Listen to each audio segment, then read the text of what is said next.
We'll do it live. Body language analysis, the Rizzler and the Costco guys on the Tonight Show. So I did talk about this in the latest Tom Dark video. I talked about how the Costco guys had gone on the Tonight Show, and basically Jimmy Fallon just totally shit on them and was like treated them like a joke. And I was just like, bro, you're Jimmy Fallon. You're a fucking loser. You're a late night washed up. The Costco guys spread love and joy and family values everywhere. They have the Rizzler. Okay, they managed to kidnap this random child who's not even from their family to be there. I like that quite a bit. What's this guy's name? The Green Lines. Rivellino, is that it? Rivellino? Yeah, Rivellino. Okay, I was right. Yeah. The Green Line guy. This guy like started this. I would always see him on Twitter posting some Green Line analysis. Donald Trump has cock confidence. He valiantly points his cock to the world and doesn't fear getting hurt.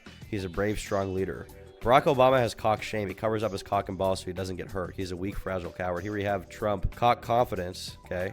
Green arrow pointed down. But here we have cock shame with Obama covering his dick, okay? And, you know, I think this is some real exact science here. Never be caught covering your cock, all right? You need to have cock confidence, guys. But we're going to watch some body language analysis and see how Chef Bojack feels. This video is intended for strictly educational purposes only. The video does not mean to insult or question the power or aura plus, of any of the individuals involved. If I magically disappear after making this video, spelling disappear wrong, by the way. Please know it wasn't an accident. I would never do anything to cause injury to myself. All right. Well, hopefully Chef Bojack has some deep analysis here. Welcome to the Tonight Show. Thank you so much for being here. You guys have taken over the internet, and now you've... Notice how Jimmy stutters numerous times in his opening monologue. This is a sign of intimidation, as well as a sign of submittance to more powerful males who are higher up on the social... Male sociosexual hierarchy. Alpha, leader dictates decision to the pack. We've got fucking AJ here. Sigma, we have the Rizzler here. Okay, Sigma. Weirdly, they don't have Sigma on the rating here. But then we have Beta down here. Beta is advisor to Alpha, maintains discipline in the pack. Omega, the Omega Wolf is going to be Jimmy Fallon here, though, okay? In fairness, doesn't Jimmy Fallon always stutter? I feel like I like constantly hear him stuttering. Like, almost like it's like, I feel like it's like his personality at this point. social pecking order than him. Gone way beyond the internet. His entire thing on his show is like being nervous. Oh, I'm just twiddling my thumbs. I'm just a little nervous guy. I don't really know what's going on. I'm just nervous. I'm a cool, nervous guy. I'm intimidated by celebrities. I'm not a real celebrity. I'm intimidated. I'm relatable. AJ, Big Justice, let's start with you guys. You over the summer, you had one of the biggest songs, We Bring the Boom, right? We do. We bring the boom! All right, yes. Yeah. The more dominant AJ... Look at how big this guy is compared to him, okay? AJ's huge. Fallon is this little fucking shrimp. He's mogging him brutally. And look, Rizzler's looking back to him. He likes it, okay? He's not even looking at Jimmy. He doesn't give a fuck about Jimmy. He's supposed to look at AJ. celebrates the massive success of his hit song, We Bring the Boom, laughing and boasting about his massive accomplishment, while the beta male Jimmy Fallon looks at him with jealousy and envy. Fallon tries to stop AJ from exciting the crowd too much because he's envious of the ovation the Costco guys got from his audience. True. He doesn't want to be outdone on his own show. The first time I saw this kid, I thought he was Hasbulla or something. I literally thought Hasbulla gained a bunch of weight. I thought he was like a 26-year-old with like the disorder or whatever. I didn't realize he was an actual child, and then I felt bad for being mean to him in my mind. The Rizzler is like I pointed this out in my video. He's not even a part of their family. He's just a kid. They just like, where did he even come from? Where did the Rizzler even come from? Rizzler tries Lunchly. Let's see how he felt about it. That's delicioso right there. That's Riz approved.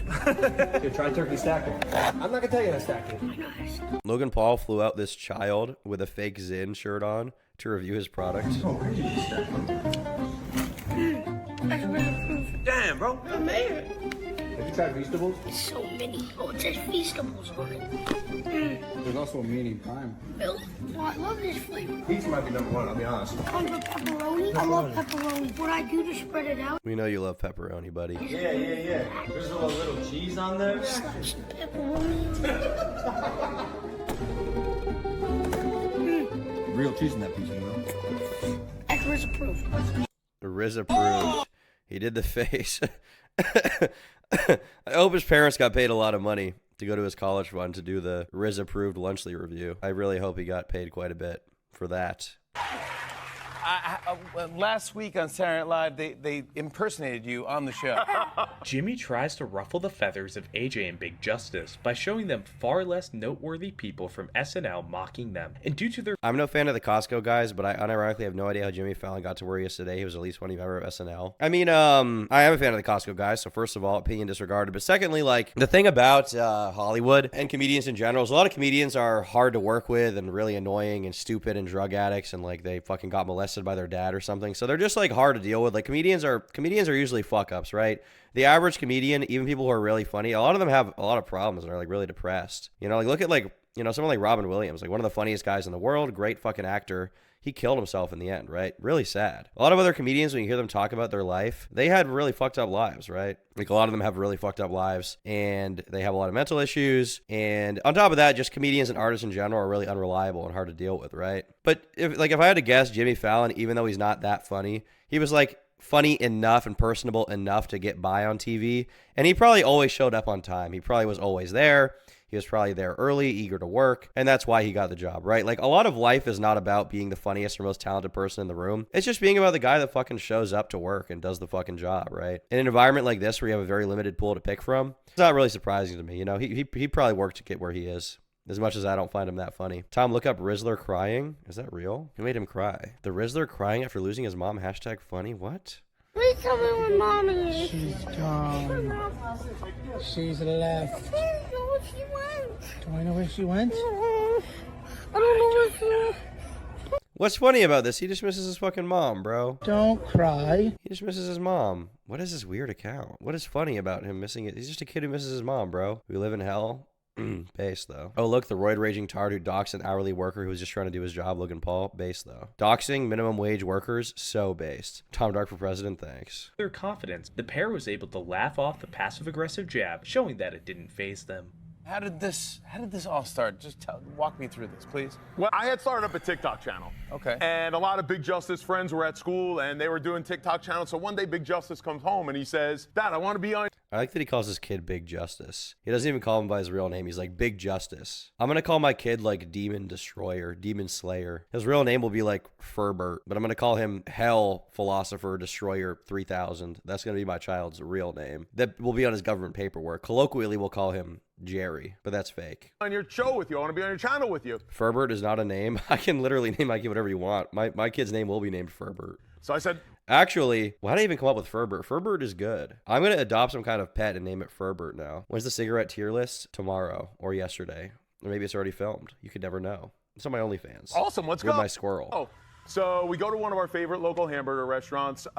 We film recording a hamburger. We give it a big boom. We give it a big It gets to boom. 100,000 views. I said, that's it. This is now a father-son channel. Let's bring the boom. Yeah, this is it. Now Let's this bring is the good. boom. This is going to be what we do now. Notice the Rizzler's facial expression at the end of the exchange. Rizzler is clearly bored of the conversation. However, as a strong leader should, he will let those below him do all the talking for him, allowing his words to hold more power when he finally does decide to open his mouth. Rizzler has shown great stoicism and wisdom here. By staying quiet, he puts everyone in the room on notice when he does speak. His posture shows he's relaxed, probably due to him not seeing Fallon as a worthy adversary to him. And he shows this by putting his feet up and allowing them to hang. He's thinking about when he can go home and play fucking PlayStation. He doesn't care about Jimmy Fallon. He's thinking about how he can build up his base in Clash of Clans. He doesn't give a shit about Jimmy Fallon, what he has to say. Freely in the His shoes lighting up is sick. That's cool. air, showing that he's not only comfortable, but he feels as if he's at home and he owns the place. And more than likely, due to his connections, he does. Big Justin, what's it Base, like working though. with your dad? It's amazing. And it's not just working with my dad, it's working with my whole family. Ashley, my mom. It's just so amazing that we've accomplished all of this together. Why is this kid so media trained? Why is he so good at it? I'm not saying he's not saying this sincerely, but he's so like on point. He knows exactly what to say. He's clearly PR trained. It's wholesome. It is wholesome, but he definitely he was ready for these questions. His dad has been training him. Not just me and my dad. Yeah, that's right. It's all you. You're a great family. A classic beta move is to overshare and show too much emotion, and you can see on Rizzler's face here, that's exactly what he believes Big Justice just did in this scenario. Rizzler. Isn't Big Justice's actual name? Yeah, his legal name is actually Bigger Justicer, but he just goes by Big Justice for short. Good to see you, buddy. Nice to see you. Thank you for being here. Now you're known for the Riz face, okay? Yeah. Yep. I like how he hasn't said a word in this entire thing. He hasn't said a single word. He only chimes in to do his one little fire gimmick right when it's the right time. Jimmy finally builds up the courage to acknowledge the Rizzler, and although he doesn't say much, he gives the people exactly what they came to see in his Riz face. At the end of his Riz face, Rizzler locks eyes with Fallon and gives him a wink, and although this seems like a friendly gesture, a wink in mob culture is a warning to the individual to sleep with one eye open. He's intimidating Jimmy Fallon. Jimmy does a nervous laugh. He's like, ha ha ha, that's so funny. Secretly, he's thinking about how he's going to like hole himself up in his room for the night, hide under the bed. The Rizzler is about to make you an offer you can't refuse, bro. You are not ready. What's the story behind the So basically, one day I came home from school and I was like, Dad, I want to make a video. And I was like, this is how to do the Riz face, and then I just didn't.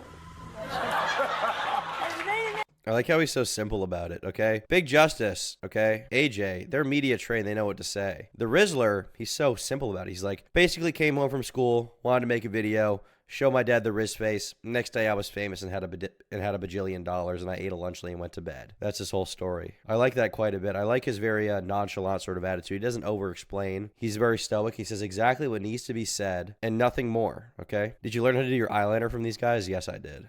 Just did it. There's a lot to I think they're just Italian, though, to be honest. unpack in this clip. From Fallon fake laughing to gain the approval of Riz, to everyone changing their It's called being genuine, low bro? No. It is not called being genuine. It's called being based, okay? It's called commanding the room. It's called domination, okay? You can say it's being honest, but it's actually saying exactly what you need to say. It's about revealing exactly what you need to reveal to the person that you need to reveal it to. That's what it's about. their posture to lean into the Rizzler, showing who is in power. To Big Justice repeating Rizzler's words as his head right-hand man to help boost his own standing with the crowd by riding off the coattails of his boss. It seems as if everyone's bending over backwards to appease one individual out of fear and respect for him. But what does it mean? This is how you do the Riz face. Can you teach me how to do the Riz face? So first, you put one eyebrow down like this, Ruth, you want to try this too? and then you raise one up, Okay. and then you suck in like this. And then you do it all together, and that's how you do the Riz face. I'm doing the Riz. Let's see if I can do it, guys, okay? Can Adolf Reviews do the Riz face? What do you guys think? Can Adolf Reviews do... I think Adolf Reviews can do the Riz face.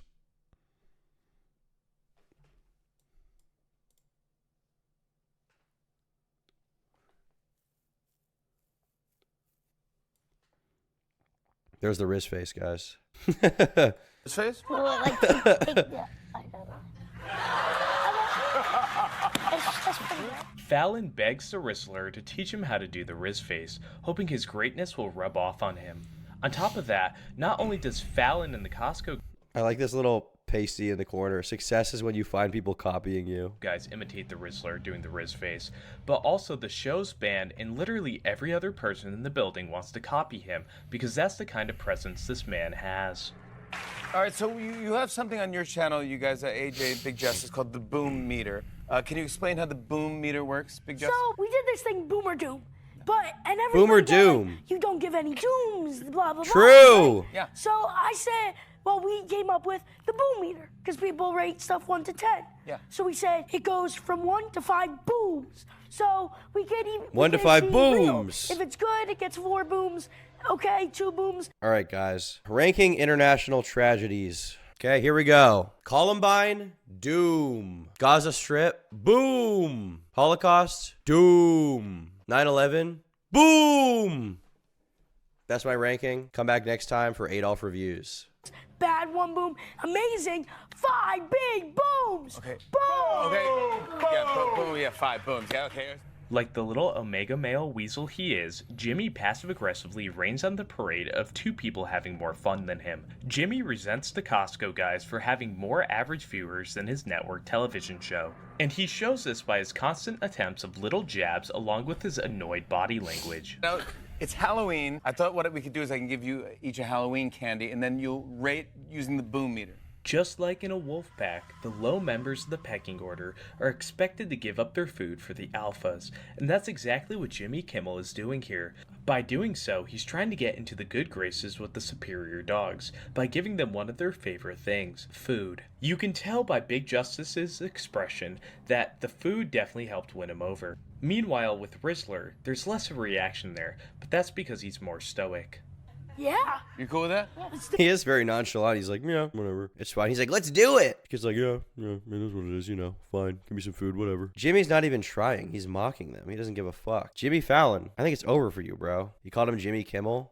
Deserved. He should be called Jimmy Kimmel for fun. Once again, Because all these late night hosts are indistinguishable hacks. Stephen Colbert attempts to win Brownie. Did you guys see that these guys, they like made a podcast? They got like fucking 3,000 subscribers or something. During COVID, I want to say like Jimmy Fallon, Jimmy Kimmel, and like Seth Meyers did a podcast and nobody gave a fuck. It was like a fucking, they did it like over Zoom. Strike Force, yeah, they called it Strike Force 5. Strike Force 5. And literally nobody gave a shit. My honest Strike Force 5 podcast review. Wonder how bad this fucking thing was. I would never put anyone through actually having to watch it. Hi, I'm Chris Woodward, Pfizer batch number EW1741, here today with my honest review of the new hit podcast, Strike Force 5. If you don't know what Strike Force 5 is, think Megazord from Power Rangers, the 5 best comedians in the world teaming up for the... One more time, Jimmy. We'll see the One more trailer. time, Jimmy. Yeah. Hi, I'm Jimmy Fallon. I'm Stephen Cole. I'm Jimmy Kimmel. I thought when you said Jimmy, you meant me, Jimmy, but you meant Jimmy. I always mean you.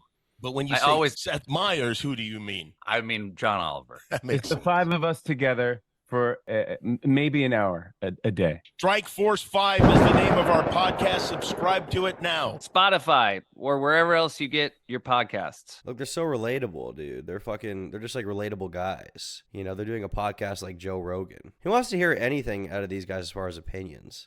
What the fuck are they actually going to say? I mean, I guess their opinions on like showbiz might be interesting, but outside of that, like I don't fucking want to hear anything they have to say ever. But even my parents thought these guys were fucking cornballs. Points with the Rizzler crime family by submitting to them and double checking if they're okay with what he has planned next. On top of that act of submittance, he also submits even more so by doing the Riz face to them, which is the equivalent of a dog. I like Colbert in comparison to the rest of the TV dudes. I don't particularly like him. I've heard some Bill Maher. Sometimes I don't hate Bill Maher when I've heard him, but the rest of the guys, like I just generally don't. I don't know. I don't really get anything out of listening to them. It's just very cringe. It's just like the most common, the most mainstream memes being pushed to boomers, like poorly understanding internet culture, bloviating over political issues that they don't even, get affected by. I just find it very cringe. I personally have never listened to John Oliver or Stephen Colbert consistently. I know I'm sure they've done funny stuff before. I do like Jon Stewart, the Daily Show guy. That guy is pretty funny. I like him. I haven't seen a lot of his stuff, but from the few clips I have seen, he seems like he actually has punchlines, and it's not just like the most like cringe commentary you can possibly get on whatever topic. Like Jon Stewart was actually a pretty good dude. Conan is good. I don't hate Conan. Conan also, I mean, he's like a good TV writer. He wrote for The Simpsons. Submission and submissives. Dogs may expose their bellies as a submissive gesture to show deference to more dominant individuals or other dogs. Rolling over on its back, exposing its belly. Oh, fuck. One of the most funny Conan clips of all time was that, the Epstein clip when they were telling this guy about Epstein. Fuck, have you guys seen this? Yeah, this is crazy. This was so funny. There are many. This is like one of the most. This guy had no idea. He was friends with Jeff Epstein. He had no idea what actually happened with him. This is super funny. Figures in our society who contribute an enormous amount to our culture, and people who have unconventional personal lives. And yet they seemed exempt from criticism. Jeffrey Epstein. Well, wait a minute. Wait a minute. No, let me finish. I see it. Jeffrey Epstein. I see it. No one, criticizes him, and yet. Oh, wait a minute. Wait a minute. That is a double standard. Jim, it's wrong. Jim, And it's hold on. okay. Hold on. Look, Hold Conan- on. Much has been said about Jeffrey Epstein. Terrible things. No, have been Jeff. I'm talking about Jeff Epstein, the New York financier. Yes. They thought he was doing a bit. They thought he was like fucking around. Confirmed bit. I don't think it is, dude, at all. This guy was genuinely perplexed. He was like, wait, what happened with him? Because this is like a boomer. He's not on Twitter. He's not watching TV. He has no idea what the fuck is happening. We're talking about the same Jeff Epstein. No. Yes. No. Yes. I never heard. Oh, it was a big story in the news. Huge. No. Yes, for you to say no one ever Jeff said... Epstein. Yes. Jeff Epstein. Yes, the financier. With the island. Yes, he had an island. Dude, I think he doesn't know. I don't think it's a bit. I think this guy's retarded. That I've never been to. Yeah. I'm pretty sure, with respect, if there was some news about Jeff Epstein, I would have heard. No. Dude, I think that guy's retarded. I think all old people are retarded. Just an FYI, the Strike Force 5 proceeds went to their staff during the strike. That was the reason for the podcast. Oh, well, maybe they should all be broke. Kidding. But maybe they should. But kidding. But maybe they should be. But kidding. All right, Rizzler, you're up first. To be clear, I don't have any animosity for their staff. I don't care. Okay, this is a cream-filled Twizzler. That looks good. They're saggy. Yes, dude, every moment, old people are barreling towards their death, and they're taking their time at Walgreens instead of doing anything else. It looks good? Twizzler for the Rizzler. All right. Notice how the Rizzler eats first here. What kind of Twizzler is that? That's a weird Twizzler. And Trevor Noah even names the food after him out of respect. What is that? The alpha He eating calls him Trevor Noah. What is that? first is typical in wolf hierarchies, and other members of the pack will just have to wait their turn until he's properly fed. Let's see. Okay. I'm gonna give that 2 big booms. Boom! Boom! Okay. 2 big boons. Where I put this? Yeah, all right, ready? Big Justice, you're gonna kill me, but ready? It's Halloween treats, all right? Here's raisins. This is a clear and utter sign of disrespect, and John Oliver would not dare to attempt such a slight Calls him John directed at the Oliver. Rizzler, knowing that an insult like this would cost him his life. Throughout the majority of their segment, the jabs were directed at the Costco guys and not the Rizzler. Even though the Rizzler has a higher BMI than Big Justice, Conan still decided to take the jab at Big Justice. They point out his BMI? That's fucking insane. That's crazy. What are the Costco guys posting right now? What are they up to? We're Costco guys. Of course we go shop. AJ Bafumo, 171K. AJ and Big Justice still bringing it. FaZe Rug remix. Still bringing it. Still bringing it. Still bringing it. Who said one hit wonder would bring the boom? We're back bringing it strong for Rug's living room. Gotta bring the boom out, gotta raise the volume. We came to San Diego just to bring the boom. That's insane. You can keep your bag and you can keep your fries because Rug's bringing the boom with the Costco guy. True, dude. They are bringing the boom. Are they doing boom? Oh, they have a podcast. They have a podcast, dude. The AJ and Big Justice show, Stream 7, featuring Stable Renato, Lacey Click. So they're collaborating with, like, popular streamers right now. That's crazy. Good for them. We bring the boom, the crew remix. I bet their shorts are popping off like crazy. Time to bring the boom. Over or under part 1? Last time we were at Costco, we spent $531.05. Let us know in the comments if you think this order will be over or under $531.05. Let's go. The Christmas stuff is out. Don't forget our Christmas song is right around the corner. Pokemon 5-pack. Basil, grab another one. Bring the boom. Honey Crisp apples, 2. Boom. Green grapes, 2. This guy. Squishmallow blankets. Gotta get one of these for Ashley. Better get one for Mama Justice, too. 2 big Okay. turkey breasts. Chicken sausage. Canadian bacon, 2. How much is Costco paying them? Costco better be paying them a good amount of money to do these ads. That would be very good. Did you guys see that Meat Canyon animation where the entire bit is just that they sell, I think they sell AJ into child slavery? That rap causes cancer, AIDS? No, it causes you to go to Agartha. Hashtag Adolf reviews. We're Costco guys. Of course we go shopping while eating a chicken bake. We're Costco guys. Of course we have to try the new double chunk chocolate cookie. So he sells him into slavery. He gets shipped to fucking like Argentina, and then he's just he's like shoveling cocoa for Kirkland. Ultimate Reich review, true. Jangan malas-malasan. Balik kerja, Pak Mas. Sini kacangnya. Let me call my wife, please. I have to use the restroom. Sekarang cepat. Kita harus penuhi kuota. Hey Ahmad, kamu harus kesini. Ini sangat lucu. In a perfect world, Neon, Jack Dougherty, and Johnny Somali would be in this labor camp, they would be fucking picking and shoveling out the cocoa instead of AJ. All right, that would be nice to see. That's Leafy. Oh shit, it kind of is though. God damn, that's dark, dude. That's me in like 1 year.